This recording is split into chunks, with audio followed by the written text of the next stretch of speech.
मायरा की हालत देखकर पौधदार हाउस के सभी लोग पूरी तरह से शॉक्ड हो जाते हैं। उसकी आंखों में डर साफ झलक रहा होता है, शरीर कांप रहा होता है और वह किसी गहरे सदमे से गुजरती नजर आती है।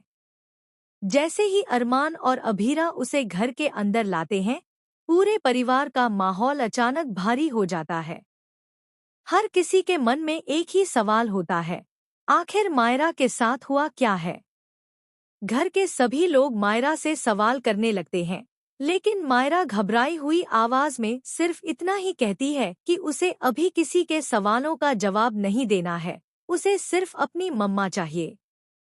यह सुनते ही अभीरा तुरंत उसे अपने कमरे में ले जाती है और उसे शांत करने की कोशिश करती है।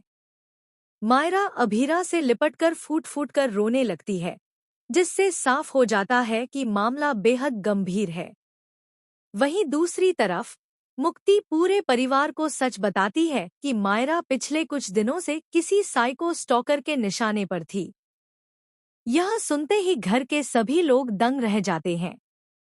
किसी को यकीन ही नहीं होता कि उनके अपने घर की बच्ची इतनी बड़ी साजिश का शिकार हो सकती है।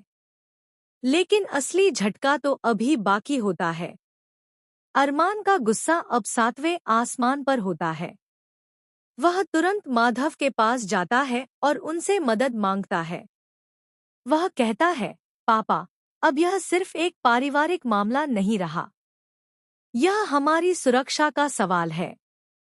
आपकी सिक्योरिटी कंपनी ही हमें इस साइको स्टॉकर तक पहुंचा सकती है। मुझे उसे हर हाल में पकड़ना है। माधव भी स्थिति की गंभीरता को समझते हुए अरमान का साथ देने के लिए तैयार हो जाते हैं।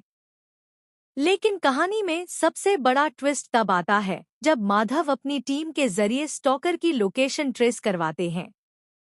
लोकेशन देखकर सभी के होश उड़ जाते हैं, क्योंकि वह लोकेशन कोई बाहर की नहीं, बल्कि पौधदार हाउस के बेहद करीब की निकलती है।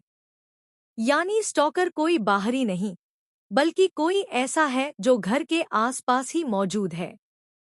उधर दूसरी तरफ दिशा जब अपनी कंपनी से बाहर निकलती है, तो कुछ गुंडे उसे घेर लेते हैं और उसे परेशान करने लगते हैं। वह डर जाती है, लेकिन तभी क्रिश वहां पहुंच जाता है। क्रिश बिना देर किए उन गुंडों की जमकर पिटाई करता है और दिशा को बचा लेता है। यह सीन इतना इंटेंस होता है कि वहां मौजूद हर कोई हैरान रह जाता है। तभी तान्या और आर्यन भी वहां पहुंच जाते हैं। क्रिश गुस्से में दोन